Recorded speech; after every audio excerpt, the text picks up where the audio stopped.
Shit, Tupac's greatest hits. Speaking of changes, I wanna change this game like I'm losing in Madden, 30-6. Like that, y'all. Some people they fiend for things they've already seen. I think they wanted me to be like that, y'all.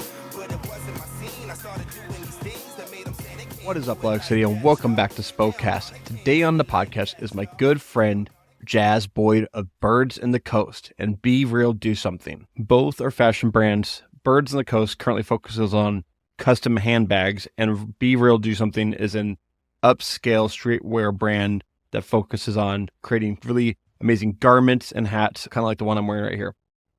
Jáiz is an artist, he's a stylist, he's a fashion designer, set designer, lyricist, poet, and in every sense of the word, he is a Renaissance man. I met Jáiz about 2 years ago on Bobby Hodges City Chapter's podcast, and at the beginning of 2023, him and I organized a good growth show at Lucky You Lounge featuring my good friends Jinx Universe, Exact Change, Matisse, and we also had Joe Gorman, aka DJ Donuts, on the turntables. It was an amazing event, and it couldn't have been done without Jáiz's vision and design acumen. He was amazing. So I'm really looking forward to you hearing this episode. Jáiz is an amazing person. He's a good friend, and he's doing great things here in Spokane. So before we get into the show, let's give a shout out to my sponsors and my Patreon supporters. Main Market Food Co-op was founded in 2010 with just 700 member owners. And in these last 14 years, it has become a vibrant part of downtown Spokane with over 9,000 member owners. Its focus is on equal respect for its consumers, producers, and the environment. Main Market is dedicated to offering the highest quality foods with the smallest footprint while supporting the strength of our local food economy. As a full-service grocery store, bakery, deli, Main Market Food Co-op is your one-stop shop for all of your grocery needs. They have a produce section that features local in-season fruits and veggies, a bulk department that offers a wide selection of teas, spices, grains, dried fruits, snacks, you name it.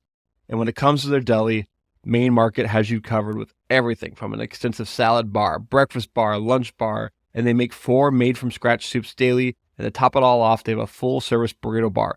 So whether you're looking for a delicious meal or a well-stocked grocery store, Main Market Food Co-op is the place for you. And make sure when you go there, grab the Co-op Deals flyer for the best prices on featured grocery items. Most are available in store, but if they aren't, Main Market can special order them for you. If you become a Co-op member today, you're going to save 10% on your Co-op deals. So visit them today. They're right across from my studio at Spokast on the corner of Main and Brown in downtown Spokane. This podcast could also not be done without my amazing Patreon supporters, and they are Joe Williamson, Joe Van Voorhis, Elizabeth Geyer, Abby Pointer, Gina Campbell, Tyler Poole, Judy Pointer, Amber Sparks, Luke Baumgarten, Valerie Ozier, Nick Spanger, and Elizabeth and Bill Pointer. Thank you all again so much for being Patreon supporters, for being a Spokastanite, and supporting what I'm doing here at Spokast. If you want to support what I'm doing here, visit patreon.com/Spokast and become a member today. Well, I will not keep you any longer. Here is Jáiz Boyd of B.R.D.S and the Coast. This is Spokast. But I'm sitting here with Jáiz Boyd of B.R.D. Something, a clothing brand, and B.R.D.S and the Coast. And you're from Spokane. You came here as a teenager, correct? Yes. Were you born? You weren't born here. No, sir. You weren't born. You were born in the Bay Area. I was born in the Bay. The yes, Bay. San Rafael. What year did you come to Spokane? For the first time.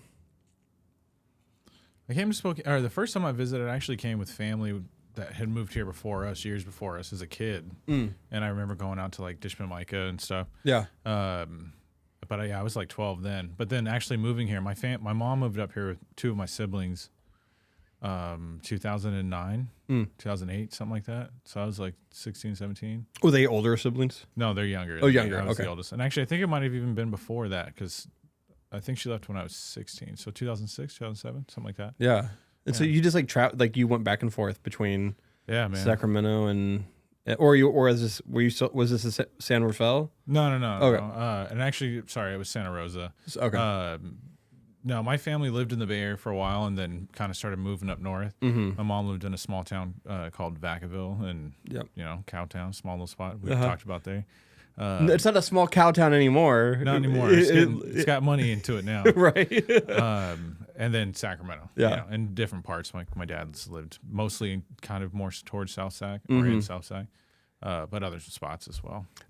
What was like the biggest difference between growing up in the Bay Area versus growing up in Spokane? Like, I'm sure like your childhood was mostly Bay Area, but then like your adolescence is more Spokane, so it's like probably a little different. But like, what are the biggest differences between those places? The time there was a big like kind of music wave that was happening, and that included like fashion, art, all this different stuff in the area that I was living in.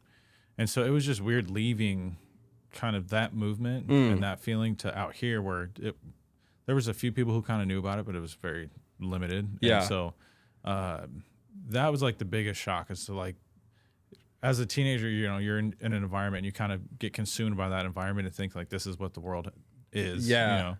And to move here and realize that's not the case. I was, you know, it was eye opening, but like also, you know, I really fell in love with Spokane when I first came. So I felt, you know, it's just, you know, it's a new place, it's a new beginning. So it was different, but like you've always been like, so when did you start getting into like fashion and like, was it just like, were you watching?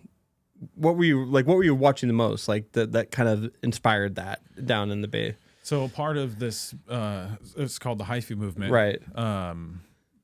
Part of that, like, was this branch of, like, all these different things that are now becoming available to me as an adolescent, you know, 12, 13, 14. Yeah. And designing clothing and putting clothing together, styling, doing all that stuff, which I didn't know that that's what that was at the time. Right. But, yeah, that was, like, my real first exposure to that. Like you didn't know it was called the hyphy movement. Oh no, I knew it was called the hyphy yeah. movement. But as far as like just exposure to people really uniquely presenting themselves, yeah, you know, that was that like hip hop? Was that like artists? Like it was just like an amalgamation of those people. Yes. So you know, hip hop. There's 5 elements to that, and the Bay Area represents just a region of that is heavily influenced by hip hop culture, right? And or not influenced by hip hop culture, is hip hop culture, I guess. Right. And yeah, I mean, sorry, but I fucking lost your question. Oh no, I was asking like who were the influences for you as a young kid? Like if you're, because like when I'm a kid, I was watching MTV and like I was like wearing, you know, the baggy pants, maybe some like I mean, it was like I literally looked at like how DJs like dressed, and like I wanted to dress like Timberland. Like I wanted to have a big puffy coat. I wanted to wear the Timberland boots. Yeah. Like I wanted, like that's what I wanted to wear. Like I didn't wear that exactly. Like I wore like pieces of that I never like had like the really nice like Timberland boots or anything like that. I just had like a Skechers version of that. Like, and so that was just me mimicking what I saw like on MTV. But for you, like, you probably weren't mimicking what was on MTV. You were like mimicking the culture around you. Yes, I would definitely say that. But I was also, you know, I was a teenager. I was for influenced by, you know, MTV and like Kanye and stuff. Yeah. But yeah, you know, there were definitely different phases. Like, you know, obviously baggy jeans and tall tees was like a big part of that culture. And you know, like just a lot of colors and stuff. Were you also like taking clothes and like kind of adjusting them or like kind of I making... didn't start doing that until I was a little older. Okay. The style that I was mostly influenced by that made me want to start kind of being aware of how to present myself was the hyphy movement. And I was young. I was like 6th grade, 7th grade, 8th grade. Yeah. And then when I got into high school, I started cutting stuff and putting it back together, shredding jeans on purpose. I had friends that did graffiti and things like that. So, you know, they would, you know, fly your stuff up, you know, and everybody, you know, it's the Bay Area. A lot of people had hustles. And so I had a buddy who like printed t-shirts back in the day, like, you know, so that was kind of the intro to that. But then when I got older, that's when I was like, oh, okay, I can actually alter garments. I can change them to be what I need them to be. So, you know, yeah, no, get more hands-on. And I guess the question that goes with like growing up in the Bay Area, then coming to Spokane, like you're bringing a culture to Spokane that like not a lot of people are familiar with. And like, so you're coming and you're kind of, you are representing like this movement and like introducing it to people. Like, so like, was that like when you were kind of doing you were saying like in high school doing the clothes and like kind of just getting into the getting into fashion, right? Mm-hmm. I mean, finding your tribe obviously is, hard when you're young and kind of bouncing around. Mm-hmm. But, luckily because I moved quite a bit growing up, it helped me enable how to find people, how to find who I'm trying to rock with. And so I wanted to do music when I was younger and was doing that. But then through my own personal taste and like everybody around me, because everybody was focused on trying to be fly to some degree. Right. But like when I started realizing when going into skinny jeans started becoming popular versus like baggy jeans, right? Mm-hmm. I learned that I could turn certain pants into slimmer pants, And so like that's how that kind of opened the doorway for that. And so by me trying to, either help other people through stuff where they're trying to alter their clothing, and like I had buddies that did music, so I'm trying to help them get prepared for whatever shows, and then myself, that talent kind of started to grow, and then I started to find my kind of like my community of people, like finding your niche. Like also like when you were in high school, you were doing, and correct me if I'm wrong, were you doing like slam poetry, or were you doing like, and what was that community like in Spokane? Like I don't know anything about it. Like, or are you going back down to the Bay Area to do that? Yeah, I was. Well, at this time I was in Sacramento. Okay. Through high school is when I started like getting really recognized for poetry. Got published and all that. So that's right. So I'm missing a gap. You were in the Bay Area, came to Spokane, you went back to the Bay Area for high school, part of high school, right? No, I was back in Sac. Oh, okay. Yeah. Gotcha. Yeah. So yeah, for high school I went back to Sacramento, and then that's where I was fortunate enough to have like a really awesome teacher who really believed in me and was there. Just awesome teacher. Which hopefully you get lucky enough to have a couple of those in your life. Definitely. She got me into poetry and like really pushed me, helped me get published. So I was doing kind of small little circuits there, some coffee shops, and trying to get into some competitions. And then moving up here, I stumbled upon a competition that was where the Golden Handle was. Oh, okay. Like is probably whatever like brewery that was. It was before that. It was even before that. Oh wow! Like it was like a coffee shop, I thought. Oh, okay, yeah. 'Cause that back room was all open, and that's where they were hosting poetry slams. But the first time I went there, they held it in the front room. Yeah. And I think it was a different crowd, like more high school crowd the first time. The second time it was like, people were saying they were going there, Yeah. And yeah, so I got to have both experiences. The first time was like at the high school competition or like high school event. And I got approached by a couple, not was approached, but just talked to people trying to figure out some community. But at the time I wasn't going to school. So, for a lot of these kids, like they're getting this kind of like the touch on it, the interaction with it because they have school every day, whereas like for me, I was trying to work and, I was, 17 trying to figure out what the heck I was going to do. And so I just, I kind of ended up leaning more into like, I got stuff to do. So I never really got in touch with the poetry community, unfortunately. Started kind of getting back involved in it when I was like 25. But again, just, had a kid. I was just trying to figure out what I was trying to do. Were you just working? Like, so like after high school, were you just basically working? Yeah. Trying to do shows here and there. Yeah. Doing music. The majority of like my interaction with music up until the last couple of years was here in Spokane. Okay. Yeah. And who were you working with like at that time, like out of high school? I was working with some buddies of mine that were friends of like my brothers that were introduced to me. Nobody that I don't think is making music anymore, or like they're probably still making music, but like my buddy Bueno was like a big influence. He was somebody that I really started recording with and spending time with on that level. Yeah. But that was like kind of my stuff was like short lived. I did some shows, open for some people, did some stuff back in Cali, and then came back and had my little one, and I was like, all right, I got to figure out what I'm gonna do. What was that? Like what like you went and worked at, like you got into like kind of being a server, like being a I don't want to call it a server. Is that what it is? Like, is that what you call yourself? I mean, I started working in restaurants. Yeah. And did that for a little bit, but that was kind of the ways down from that point. I was working for Krieger for a while, and like just like odd jobs. Odd jobs, yeah. But that's when I discovered Birds on the Coast. Like not discovered Birds on the Coast. This is the ethos of that was around prior to this. But, that's when I decided like I'm gonna start actually making stuff.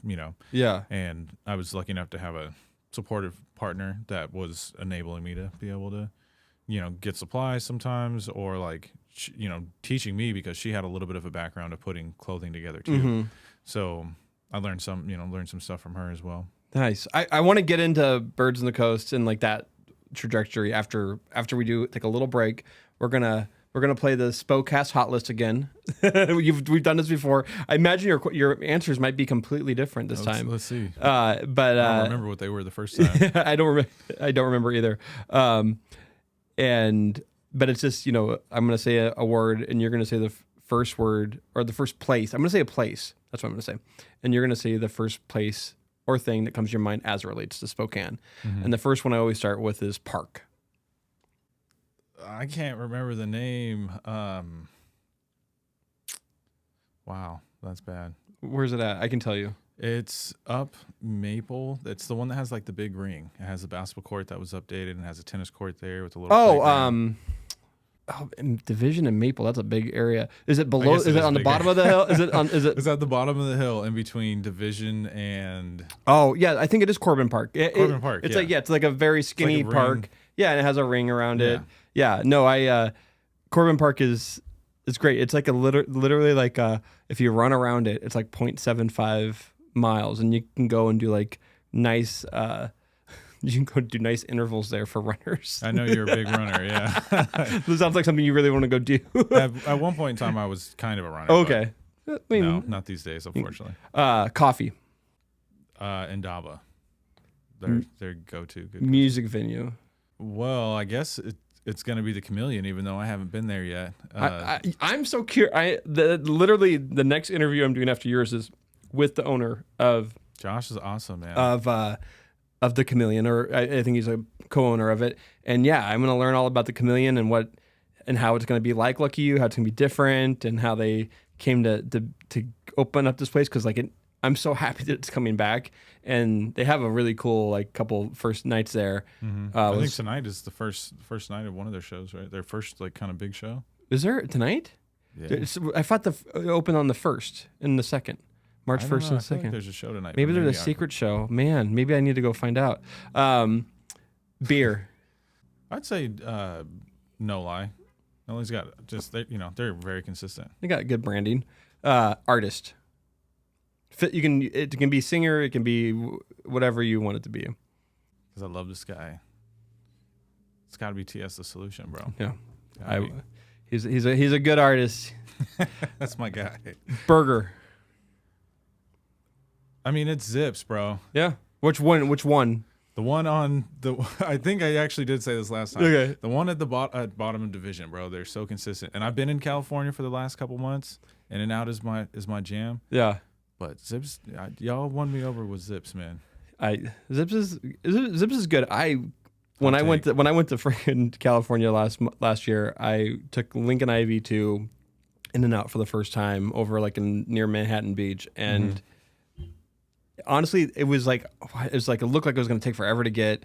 Went in there, literally took 5 minutes to get our burgers. Man. They're so quick, and then it was just I inhaled that burger. It's the In-N-Out burger is so good, and there's a couple places in Spokane that kind of replicate it, but it's nothing as nearly as good as. The thing about In-N-Out is that they are consistent. Yeah, no consistent. matter where you go, you're going to get the exact same thing, which unfortunately for Zips is not the case. That's true. Yeah, because all of them are different here in Spokane. They're all owned by somebody different. Or not all of them, but they're all have their different quirks. Yes, absolutely. Sweet treats. Probably Zips again, man. I need to get them fries and milkshakes popping, bro. Yeah, that's my favorite snack ever. I'm going to get a burger after this, and I'm so hungry. You're making me so hungry, and I want a milkshake too with it. I don't know if they have milkshakes. I have to have a chocolate milkshake. I'll dunk my burger up in there, dog. I love it. It's so good. Shopping. Hey, unfortunately, it's RIP, but the 6th floor of Macy's.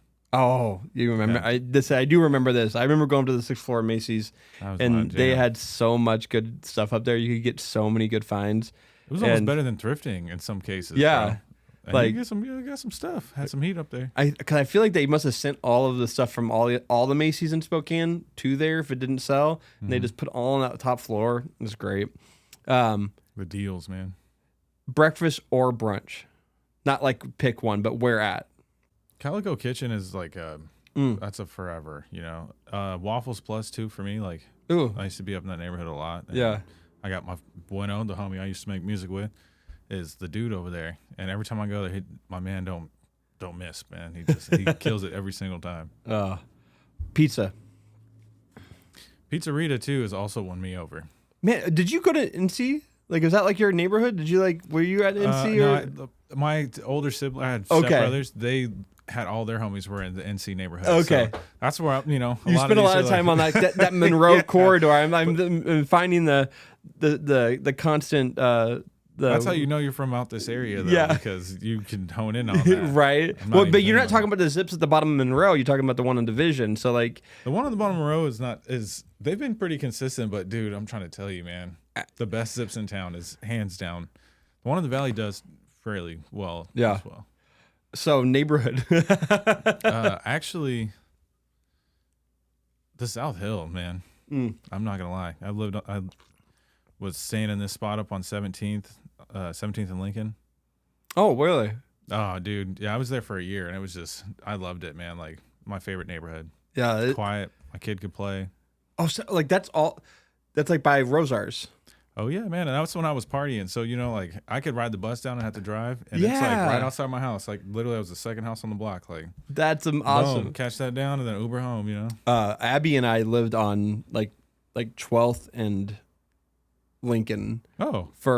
This is like an 05. Right next to Rosars. Like, well, it was like near, kind of like between Rosars and Huckleberries. Huckleberries. Yeah, I lived in that neighborhood too. Yeah. Like one block in on the apartment complex that was on the corner. Oh, yeah. I lived there for like 2 years. Oh, really? Yeah. That's funny. I lived all over Spokane. We walked by each other all the time, maybe. That's funny. Event. I guess event. I don't know, man. I've been to some doozies out here. Nothing that's like still going, I guess, but like, also, Elkfest. I'll just throw that out there. We need more block parties. We need more block parties. Support the businesses locally, man. Get people on their feet downtown. Yeah, no, for sure. Well, let's get into it. I want to talk about Birds in the Coast and Be Real, Do Something. Talk about the origins of Birds in the Coast, because that's where I always say in the coast, Birds and the Coast. Like where did it start? And like you were talking about the origins of it, and like because you were making handbags, but you're also like you also do apparel with it. Like kind of talk about that. Yeah, so I grew up with some kids that were from kind of all scattered throughout the Bay Area. I went to the school in Sac and met a bunch of cool people, and I kind of got introduced to this group of people that were Birds in the Coast was like a term that they used. So it basically like, when you were with people, the event, wherever you were was starting to feel kind of, shifty, or if there was information you were trying to communicate without anybody knowing, you would say Birds in the Coast, and it kind of let people know to be aware, clear the conversation, pay attention, and so with that, it was kind of more of a, it's a group of kids, it's like the community is more interested in like kind of being exclusive versus inclusive, right? And the guy who brought me into that unfortunately passed away when we were really young, and so like it's something that the term kind of stuck with me, and so basically the community is still there, right? And so I kind of just started pushing like clothing with this bird that started using the pelican, and then Be Real, Do Something is essentially a play off of Birds, right? Yeah. And it's just kind of like a reminder to yourself to be real to yourself, man. Like, go do what you're trying to do, And for me, like, that's kind of like the message I got from my friend who brought me into this term, right? Yeah. He really pushed me to do a lot of things and was there for me when I was going through some pretty wild stuff. And so, instead of the community being kind of exclusive, now we're inclusive, now it's about like kind of trying to get people to be empowered by the community. And luckily I'm very fortunate to have a pretty wide community of people that are doing all kinds of different stuff. So the clothing for B.R.D.S represents kind of more of an on the go lifestyle, somebody who's like coming up and is like needing like, kind of ready to wear items, t-shirts, hats. I'll be doing some custom stuff through that, pants, these kind of things, some handbags.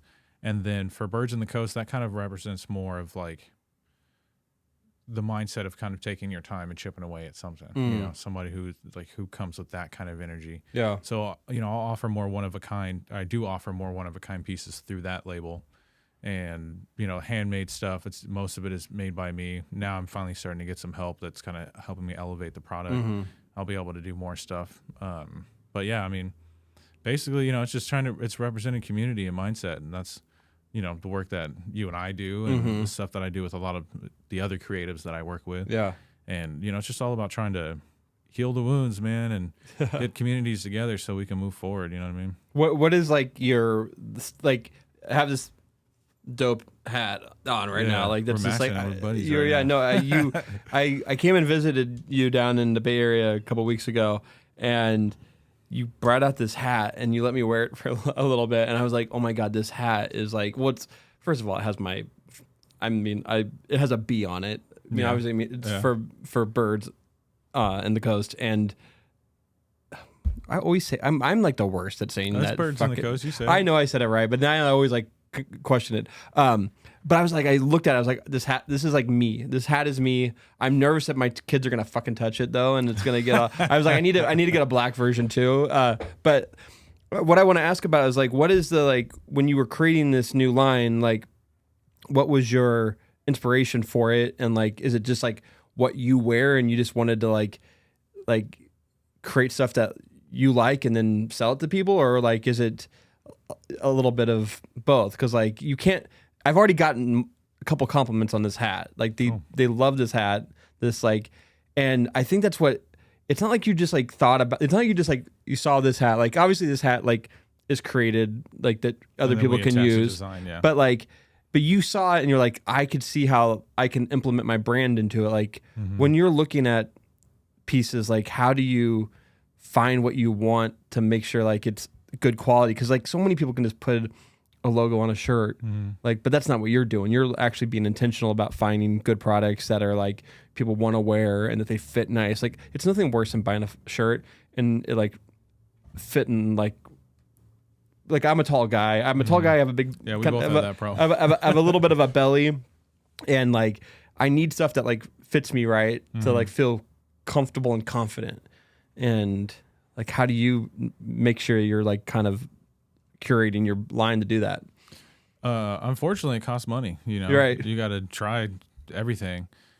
A big part of my involvement with clothing, particularly, I want the majority of it to come from sustainability. So when I was younger, putting pieces together, cutting things apart, it all was utilizing what was in my environment, right? And in that's upcycling, recycling. That's sustainable in itself, right? Yeah. I didn't know that that's what I was doing, but that's what I was doing. Yeah. know? And now that I'm older, I'm really trying to be more conscious of what I'm putting out into the world, And so there are things that like you get, and it's like, unfortunately, I'll get a sweater that is like a prototype and the stitching wasn't great, or the color's kind of off than what I thought. I'm fortunate enough to have a lot of tools at my disposal, and I have embroidery machines and whatnot. And so like if I need to, I can change it up, make it unique, and then I can still give it to somebody. So, with B.R.D.S, there's an opportunity for me to tell a story that kind of focuses around that, where we're trying to find the best products that have sustainable efforts, right? Some of these products will be customized with I have a ton of scraps. I save every piece of thread that I have. I've literally had since starting to sew in 2009. He does. He has all the stuff in a freaking storage unit here in Spokane. Have 3 of them. Yeah. He has 3 storage units with a ton of clothes in it. So I definitely make sure to hold. Right. Stuff isn't just going anywhere. Right. You're not throwing stuff away. And so and I bring it back through events and reutilize it, and that's stuff that we've done for some of our events. And so it's it is really something that I believe in. You know? And so there will be things where there will be more custom stuff being added. Right now, it's just I'm still growing, as an individual, as a father, and as a business owner. Yeah. And so trying to learn how to best tell my story with the means that I'm working with currently. Whereas for me, Birds in the Coast is a lot more grandiose. Yeah. I was gonna say it's more like we use a term in fashion like avant-garde, and would you consider avant-garde, or is it just more is it just because the pieces that you can buy are like they're really awesome, one of a kind, like handbags. Yeah. And like, we should get into that, like when you were, because that's like where is that kind of where Birds in the That's where it started. Yeah. Like, did it start with like handbags? Like you're a young male, like you're making handbags, like, but you use handbags, like. Why did it start with handbags? So this is also, I think, a credit to the hyphy movement as well. It's like being unique and out there was a big part of that, you know, and being confident enough to rock a lot of colors. Yeah. And, you know, so I think I got pretty fortunate through that to, you know, obviously there's still like I'm making items with the sewing machine, which I didn't know any male that did that until I got older and realized that like tailors, you know, made the world run at one point, you know? Right? Yeah. And so, you know, yeah, I definitely like felt some form of like shame or like kind of weirdness around that. But, you know, now it's so common, you know, luckily there's so many people who are doing stuff. But yeah, I started off with a single duffel bag. I inherited a sewing machine with some templates, and I saw the template and for a duffel bag, and I was like, okay, that seems like the simplest thing to just make. So I made that, was fortunate enough to be going to the gym, the Y in downtown, and a guy picked it up and asked me who had made it and if, you know, where he could get it. And I was like, oh man, this thing is looking busted, but like I made it, you know. And he was like, well, I'll buy it off you right now for $30. It cost me $2. It cost me nothing to make it. I had the materials, you know? Right. So I made it for him, or I sold it to him, and I went home that night, talked to my partner at the time, and was like, I want to try to explore this a little bit. Yeah. And so because she had a background in it, and this is where I would say she definitely invested in me, was like, okay, well, let's get some more tools, and let's really let me see who I can help you sell this to. Yeah. So, you know, it's like I just got fortunate with that. Yeah. Brianna's, you know, awesome. She's an awesome woman. And so, yeah, man, I mean, I just started growing through that and got lucky. No, I'm like on your website right now looking at these bags that you have made, like the wide teardrop bags, and then like some of them are sold out, but like there's still some on here that you can purchase, like this mini. Is it tear? Is there tear? It's a teardrop. Teardrop. They're just like they're freaking cool looking, and I'm surprised these are not sold out because they are really cool looking. I appreciate that, man. I probably just need to buy one. I appreciate that. Or you can give it to Abby. So, and you didn't come from like a background in fashion or anything. You just like started into it, man. You just started sewing and you started just creating and like. When did you like first like? Was it that at the Y you found success? Like when did you like? Because you're selling these and you're selling out of them. Like I know they're one of a kind, so you're not like making a ton of money off of it. But like it must feel good to like sell a bag that you created yourself. Oh yeah, absolutely. And now like I understand my value. When I was first making these things, I was selling them for like $45, $50, you know, $60 if that. And it's definitely, you know, you're like adjusting that like to your hourly rate. You're like, oh my god, it took me like 20 hours to make this bag. I'm making $5 an hour on making this bag. Yeah, especially then. I wasn't making $5 an hour. Yeah, it's like when it's one of those like not doing that. It's something. It's so hard to like appreciate because like when you look at like art is one thing. You buy a piece and it's like it's valued at whatever the artist values it at, and it's based. Sometimes I would say most of the time, if the artist is smart, they base it off of how long it took them to make, and that comes out an hourly rate. Like this is all smart artists do this. But when you're like cutting your teeth and you're trying to like just make a buck, you could spend 10 hours on something and just get $50 for it and feel like I just won the lottery too. I mean, I definitely felt that way. Yeah, but I feel like the appreciation of like going to like art shows and then you seeing like these handmade bags, like I will walk up to them like, oh my god, this is $500, and I'm like, it's really cool. I wish I could buy it, but I don't because I don't. It's not in my price range, but like it's in somebody's price range, and they'll appreciate it. And I think that's what's so cool about these bags is like you're buying art, like, and that's essentially like. I mean, I feel like Louis Vuitton, Gucci, all these, they all started off as like art. They've all now been mass produced, but like I feel like when you're an artist and you're creating these like that, you're in the ground floor of helping support something that like can become so much bigger if you just can get support. Like if you sold out of all these bags, you'd probably keep on making more, right? Oh yeah, well I'm getting ready to release another collection, and Awesome. I mean, and that's part of the game, you know. Yeah. It's like sometimes your investments don't always make Yeah. make it what you think it can, but I believe in what I'm doing, Yeah. and I know that the art and the things that I'm involved in, the things that I create have value, and they will get picked up. Yeah. I'm pretty confident in that. It's just going to take its time to find its audience, but we're growing. I've learned so much more since that last collection, and just continue to push myself more. There's so much more resources that are available, and knowing where to look, having the time to make that happen.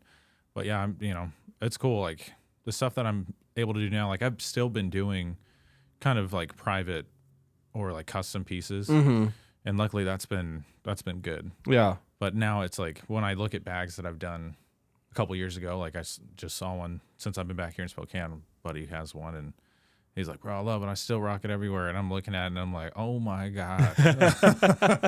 I'm like, "Dude, let me get that off of you, please. I will replace it." And he's like, "Nope." And he knows it hurts, man. He's like, "Yeah, I know you can see your stitching was a little crooked here, but like that's where you were at the time, bro." And I was like, "Yeah, but like." Let me fix it. That brings up a good point of like repurposing like things that you wear. Like some people will just get a stain on something. Like I have a stain on these pants. Like that you can't see it. It's not like a bad stain. It's like a stain though. And I was just like, if I get a stain on my pants and I don't like it, those pants will get. I'll donate them. Like they're not going away, but like I still love these pants. Like, but I am embarrassed by like this one stain that won't go away on it. And I was thinking like, that's something that you've done. Like you have a piece of clothing that you like. You might get a stain on it, might get burnt, but you can like repurpose it, and you might like bleach it and like kind of do a tie-dye thing, or you might patch it, and like there's like so many different ways. Like how can people like save things that they want to keep? Like what do you recommend to them to do? Don't throw anything away unless you have to. Give it away if you can. But everything can be repurposed, and I would definitely recommend to learn how to clean your clothing properly. Yeah, that's a big part of it. I mean, my partner's probably listening to me. My wife is listening to me right now, and it's like, yeah, I'm sure. She's like, yeah, right. Yeah, you're giving advice on laundry, are you? But you give advice when you are asked. Like I asked you, like I have a Bird's crew neck, and I was like, I really never washed this, and I know it's just a regular it's a regular sweater. It's like it's pretty traditional, but like I'm just like, it's a heavyweight sweater. Like you don't wash those that much, and I don't want to ruin it. Like everything I wear, if I wash it, it ends up shrinking. And like I text you and I'm like, what do I do? And you're like, just wash it on cold and don't dry it. And I'm like, air dry it, man. Air dry it. Just and I'm just like, tumble. let put it like, and I hang out. I usually just hang my clothes out to dry, like outside, like on the patio. And that works great because like it takes that moisture and it kind of like hangs it and kind of like makes my clothes bigger a little bit. Yeah, especially depending on if you're using like natural fibers and stuff, for sure. Yeah, and that's the thing I definitely would recommend more people do too, is buy stuff that has more natural fibers. But again, like if you're gonna once you learn how to clean spots out of stuff, like you can use chalk for stuff. Like if you're got like white t-shirts and your stuff is getting yellow under, you could use rust cleaner. Oh, really? Yeah, because part of that is the aluminum that's in your deodorant, which is what you should also not be using. Yeah, use, but then you might smell. Well, you should use deodorant. I don't have anybody to plug. I use I forget. Mine's kind of like chalky. I forget what the name of it is. It's like really minimal branding, but like they don't have aluminum. Tom's, but it's kind of like Tom's. Yeah, it's kind of like that. Yeah, man, I can't remember. Yeah. Don't use aluminum. Like, yeah, you're right. Like, don't use aluminum. Aluminum-free deodorant. Like, it will not. But you won't get those yellow stains as much nearly. And yeah, so you can clean that out with that. There's a bunch of different stuff you can clean, like oil stains with chalk. Okay. A bunch of different stuff you can do. But also, what's the OxyClean? Yeah. Blue and yellow and white one. Yeah. Bro, I'm trying to tell you, get you some of that. OxyClean. Okay, I need some of that.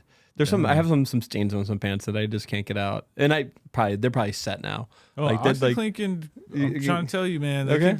You got to leave it on there for a little bit. Throw some baking soda in like a little thing, and they'll come back. But if not, let's bleach them up. Let's do something cool. Yeah, no, that's what I was thinking.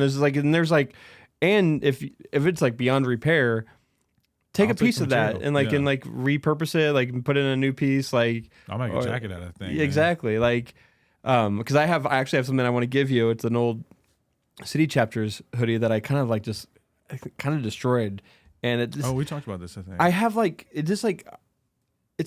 I never get really a lot of stuff in the middle of my chest. Like I never drip there. Because I have a beard. My beard, it all catches it all. So it doesn't get onto my clothes too much. But for whatever reason, this sweater I was wearing, always just gets little drops on it. And I want to just give it to you and then have you just dye it or just do something cool with it. Because it is a cool purple color. And I was thinking maybe a purple and gold situation where you could do something cool with it. Just because I know you can do that. And people can reach out to you to do that, right? Absolutely, yeah. I mean, you can absolutely reach out to me to do that. Yeah, that's what I think is, if you know someone, and that's the point I'm trying to get with is go support Jaiz and look at his bags, get his Be Real, do something brand stuff, but also if you just want something that's upscale, you want to take something that's you're going to throw away or you don't want to wear anymore because it's dirty or not dirty, but stained. Mm-hmm. I would recommend reaching out to you to just see what you could do, or maybe you could give some advice. I know that you're always willing to give advice about stuff. And I will say over this last 2 years of knowing you, my style has completely changed. And I wanted to talk about that because styling yourself as a person, people don't think about it that much. Mm-hmm. Because when you're out in the world representing yourself as a brand, I want people to see me and be oh, that's Brennan. For 5 years ago, it was I was always wearing a 3 hat. I love Chance the Rapper. Mm-hmm. Wanted to support Chance. So I had 4 Chance hats. Always was wearing a 3 hat. But it's always, I always find some way to represent myself through branding, and that might come from my marketing. But speak to that, how important it is to you to represent yourself as a certain way, because is it because you want to impress people, or is it because you just want to be memorable? What is it about styling yourself that is in your ethos? I think a lot of people do see clothing and fashion as just utilitarian, just an into me, They just, I put on clothes because I have to, Yes. But even in that, when you're not trying to be seen, you wear certain clothing. Yeah. When you are trying to be seen, you wear certain clothing. You put thought into what you do. Right. And it does make you change how you feel. So, it's I don't think there's necessarily a way. The only way I could say that I would say this is how you should dress is dress in a way that makes you feel good. No, that's what I'm saying. It's just if you...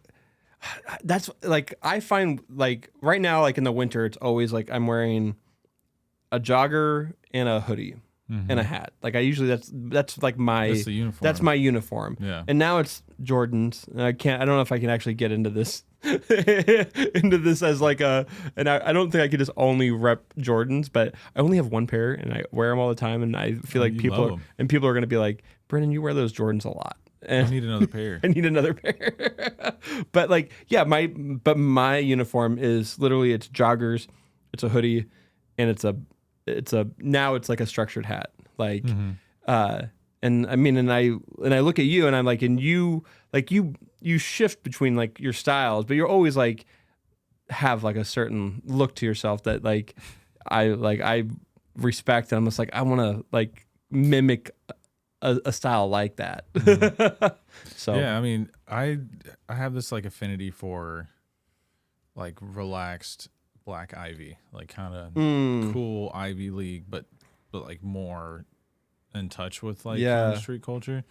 But my style will shift where I will go through periods where I'm slacks and polos, and colorful polos, minimal polos, and then there's other times where I'm I refuse to rock a hoodie because I feel a lot of people are doing it, and it's just it's an emotion. It's if I'm feeling this today and I have this opinion of the world, then like this is how I'm gonna dress. It does have a vein. You know, I do like things to be kind of minimal, and like when I was younger, I wore a lot more colors and wore pieces that were a lot more flashier. But now I like stuff that's like it's like a head nod. You know?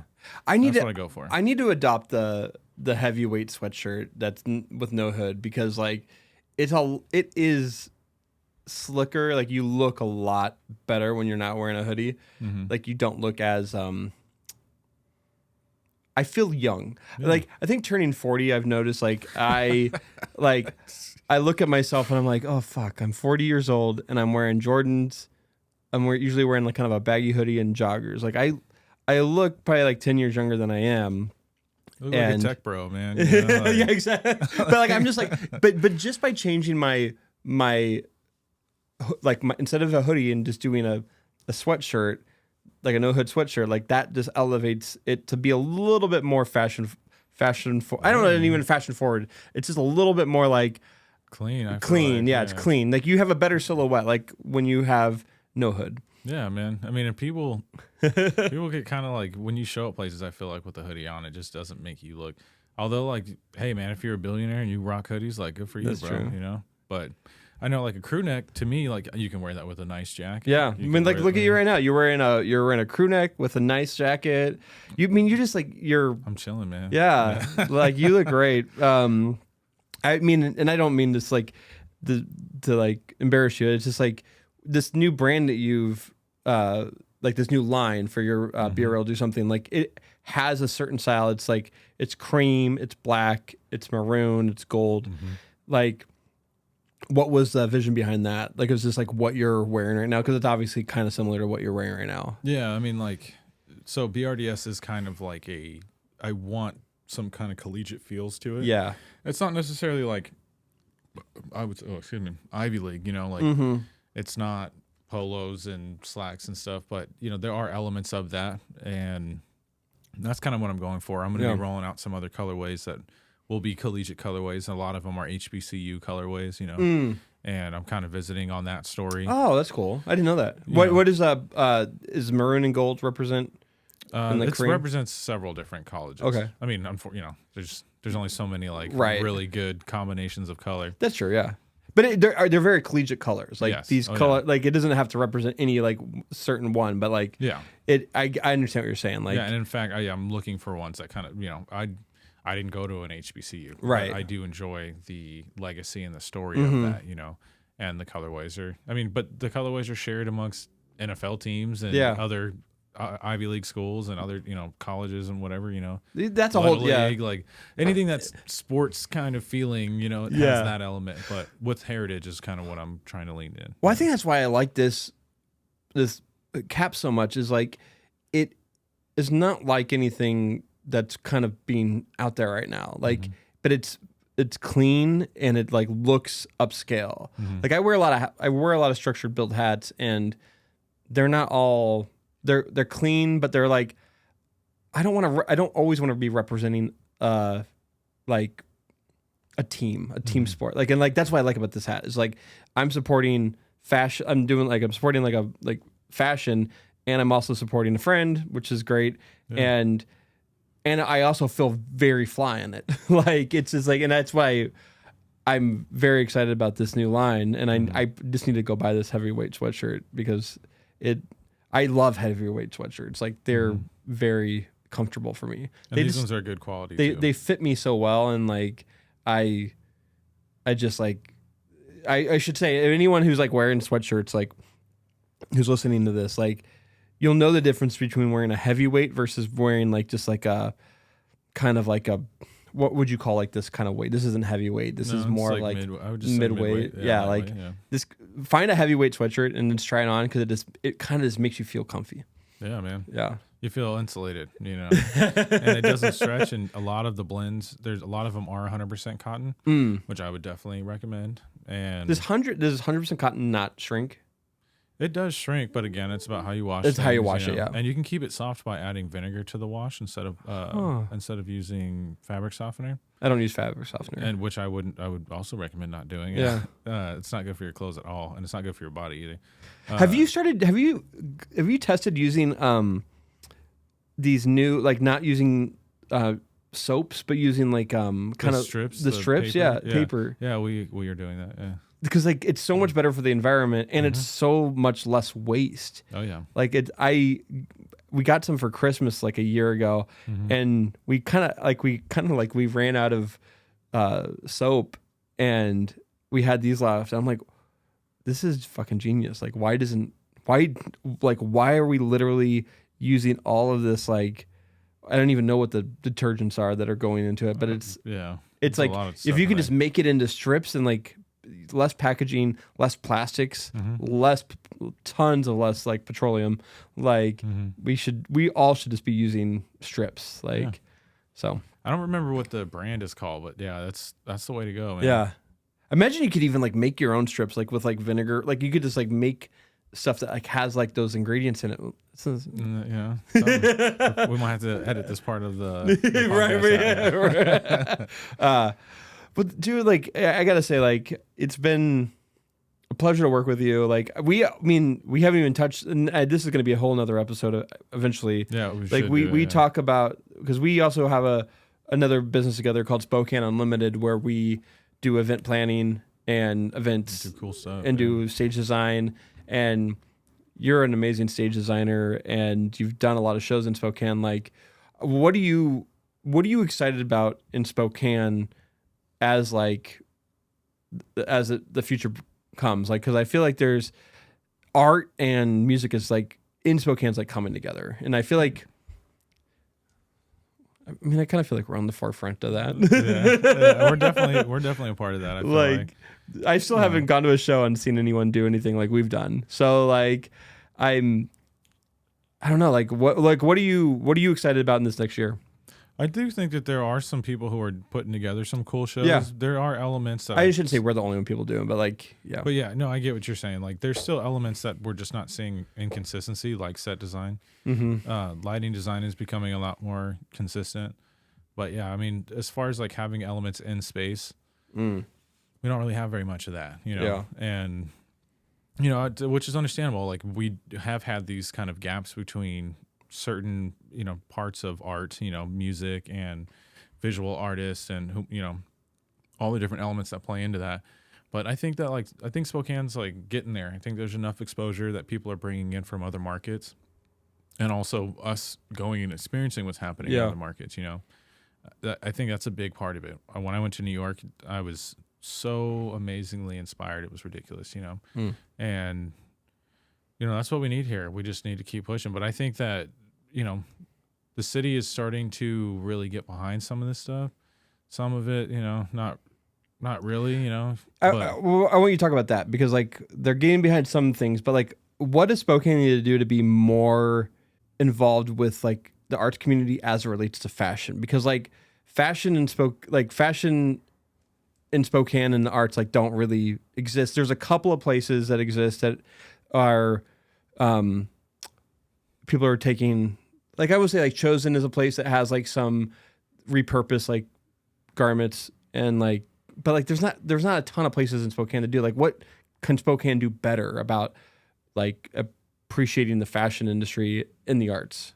I think, you know, a big part of it is exposure, and, you know, I think there's a few people who are doing a good job of kind of pushing, you know, fashion and like what that is. Unfortunately, there's stuff where like we are celebrating people, or not people, but like brands that have no interest in this community, you know. It's like stuff that is fast fashion, or like stuff that doesn't celebrate like a local designer. And that's kind of where I feel like we have a misunderstanding. I don't want to say misunderstanding, but where there's a gap, you know? Yeah. And that's something that I think that Spokane definitely needs. And not it being like a popularity contest, or like, you know, everybody trying to soak up as much space in the market as possible. I think, you know, I've had conversations with you know, Do It With Soul and the folks over at Chosen, and you know, a couple other spots, and like everybody is kind of, they're just doing what they're doing. They're in their own lane. Yeah. They're not like, no one's coming together to do it. I mean, I feel like there have been things where that has happened, but it's like, you know, there's industry nights for musicians, you know. It's like we don't have like consistent link ups for our businesses or our platform, really. And so that's something that, like, you know, there's grants for a lot of other stuff, but there's nothing that's like directly focused on fashion here locally.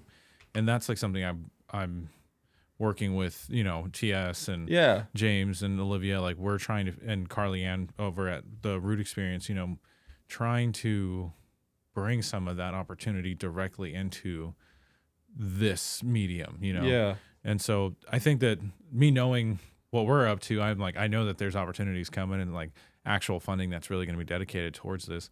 But, you know, it would be cool to see more places try to promote local fashion and like really having a statement on like what is local fashion and what is the local design, like how can I represent the local designer in a way that represents me as well, right? And try to find them, you know, like there's a couple places. Do It Soul definitely they have a storefront. I can't really think of anybody else who is actually making garments and doing things that has a storefront. We don't have ours here anymore. But I mean, there's, you know, find Instagram, man. Like, it's all, you know, it's all about support, man. Yeah. I was on Instagram the other day, and there was like a pop-up in Spokane that I totally missed, but I was getting shown like reels of them setting up a pop-up, and I was like, oh man, there was literally a vintage pop-up in Spokane that I just didn't get to go to, but like it was like vintage shoes, it was like vintage like shirts, like I was like, oh man, that would have been really cool to go to. And I just feel like Chosen is really, and Do It With Soul, like the only places I can think of that have any type of like that feels very fashion forward. Like everything else is kind of like, it's like a t-shirt that's kind of like retro and like they're selling it for $40 and it doesn't feel like, but it's not fashion. Like it's not like, it doesn't have any mission behind it other than like trying to resell it. Like, so I feel like we need more of that in Spokane, and I'm excited to see like what you bring to it and what other people bring to it, because I think that it can exist. And I think of like Bobby from City Chapters, like he makes good garments with like that are intentional, and they're supporting the city, whatever city you want to be a part of, and like, but like we need to be more supportive of like those types of groups. I don't want to forget like Great P&W or City Chapters, right? That, you know, like there's a lot of places that are doing, like Dom and Bomb is also a local designer here. There's a lot of people doing it, and you know, doing it really well. But, you know, what's Dom and Bomb? I've never actually heard of that. They're two local designers. Okay. Yeah, and they make dresses, and I believe it's all hand. They do it themselves. Yeah. Oh, that's cool. Yeah, I've sometimes I just forget because we are all in our own. Yeah, you're all. Yeah, like we need like, I mean, I need to be better about reaching out. For sure. Yeah. No, I mean, I think I could do better about just supporting more than just Great P&W. I mean, I'm always wearing a Great P&W hoodie or a City Chapters. I'm gonna definitely get a Birds heavyweight sweatshirt, and because I want to support, and I only want to ever really be wearing on my. I mean, pants are a different story. I mean, I'm sure there's gonna be pants. We'll get for there. me. We're gonna get there, but like, I want my like upper half to be local. Yeah. Or be as much like as you can. You want to be able to. And I don't want to be fast fashion. Like shopping at Target, shopping at wherever you're shopping at. Like all they care about is like selling you something cheap and getting it from overseas, and it's like it's fast fashion, and it's like it's not economical for our environment. Like it's just, it's bad for the world. And supporting places like Target are like, they're trying to get better, but it's just, you can always just do better if you just shop local. Like, yeah, I would definitely say, and that's part of like the kind of the tokenization of anybody who's not really getting the spotlight. You know, it's right? Like we'll say that we support. You know, we're anti-fast fashion, but like the majority of your platform is fast fashion. You might promote a designer, but you know, you're really not giving opportunity to as many people as you could, or diversifying it in like representation, you know. And that happens, you know, in every city. That happens with every major company that's got a bottom line that's really only focused on making the bottom line. You know? I mean, it happened to American Apparel. Like American Apparel was a great like American brand that like, but they could not support themselves because it was, the bottom line was just more important. More important. So, but oh, dude, this is a great conversation. I'm very happy we redid this because I think I got to what I wanted to talk about, and what you're doing is amazing. Where can people find you at?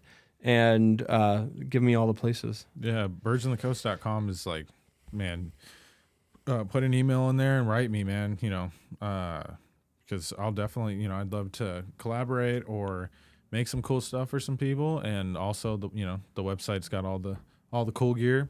And then like on Instagram, Facebook, and on basically anything else, it's at Jáiz Boyd, JaizBoyd, or Birds on the Coast, man. I will say this: this hat was not given to me by Jazz. I bought this hat last week, and it got to me within like 6 days. So like it was pretty quick.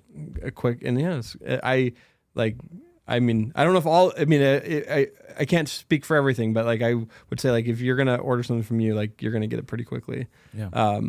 Well, thank you, dude. Last question I always ask everyone is like, not what is like. The last question I always ask everyone is, why Spokane? Because it's a beautiful place, man. It's got awesome potential. It's grown a lot, and it has a lot of growing to do, which will include growing pains. But this is one of the most beautiful cities that I've seen in this country. I love it, man. And the people are really sweet here. Yeah. Well, I think I said this before multiple occasions, but like I'm so happy that Bobby had you as his first guest on City Chapters. Go check out his episode on City Chapters. It's the very first one you can listen to. It definitely covers a lot of different things that we did not talk about here. Definitely goes more back into your background and everything. And but I would not be friends with you if you had not walked into my studio a year and a half ago. Yeah, man. So I love you, dude. And I can't wait to see what the future holds for us.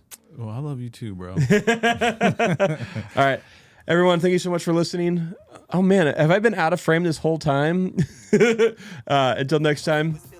Peace. I didn't even think it would go.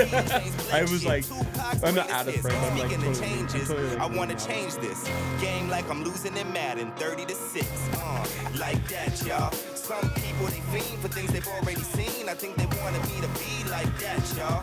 But it wasn't my scene. I started doing these things that made them say they can't do it like that, y'all. Hell no, they can't do it like that, y'all. Hell no, they can't do it like that, y'all. Hell no, they can't do it like that. Hold up. Without a day, hey, somebody better tell Ellen that I'm on the way. Somebody tell Charlamagne, hey, I'm on the way. There ain't a stage in this world that I couldn't play. Coachella with a full live band would make sense. DJ sets at Summer Jam makes sense.